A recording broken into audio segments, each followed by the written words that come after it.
पूर्वांचल नामा में आप सभी का स्वागत है। मैं हूं शक्ति प्रकाश श्रीवास्तव। बिहार में मोदी का फुले अटैक। देश में सियासी दलों के जितने भी दिग्गज नेता हैं उनमें प्रधानमंत्री नरेंद्र मोदी इकलौते ऐसे नेता हैं जिनकी सियासत औरों से भिन्न है। उनकी सियासी चाल को समझना आम सियासतदान की समझ से परे है। मोदी की देखरेख में राजस्थान, हरियाणा, उत्तराखंड, मध्य प्रदेश, महाराष्ट्र जैसे जितने भी राज्यों में मुख्यमंत्री का चयन किया गया हो या फिर राष्ट्रपति उपराष्ट्रपति पद के लिए उपयुक्त उम्मीदवार के चयन हो, सभी में चौंकाने वाले नाम ही फाइनल किए गए। जिन नामों का चयन हुआ वो न तो कभी पहले चर्चा में थे और न ही कहीं उनकी योग्यता का कोई ठोस आधार ही था।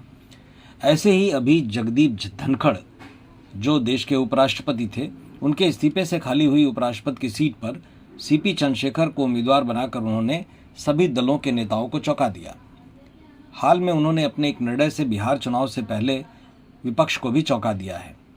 इस क्रम में उन्होंने समाज सुधारक ज्योतिबा फुले की 200वीं जयंती मनाने की घोषणा कर दी है।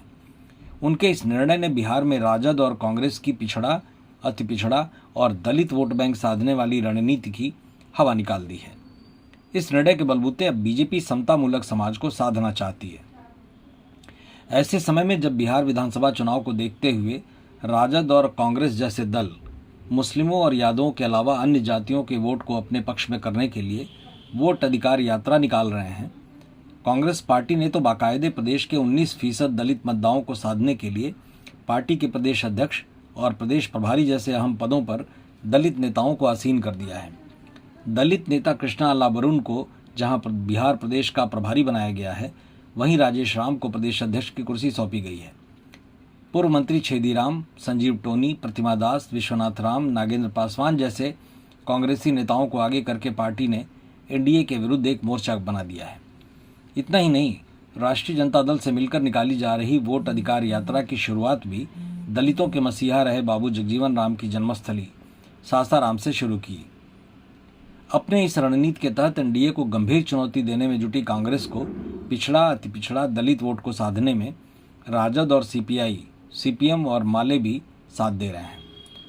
समाज सुधारक महात्मा ज्योतिबा फुले ने 1873 में सत्यशोधक समाज की स्थापना की थी।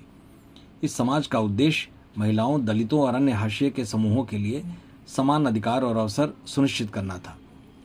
महात्मा फुले ने अपनी पत्नी सावित्रीबाई फुले के साथ मिलकर भारत में महिला शिक्षा को बढ़ावा देने का भी काम किया। उन्होंने 1848 के दौरान पूना में लड़कियों के लिए पहला स्कूल भी खोला। ऐसे दलितों के मसीहा ज्योतिबा फुले के जरिए बीजेपी ने विपक्षी दलों की पिछड़ा, अति पिछड़ा और दलित समाज को साधने वाले समीकरण को खासा प्रभावित किया है।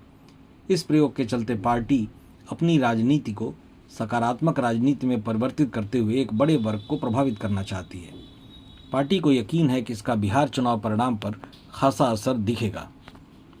मतलब की बात में आज बस इतना ही। कल फिर मुलाकात होगी इसी समय, इसी चैनल पर। तब तक के लिए नमस्कार।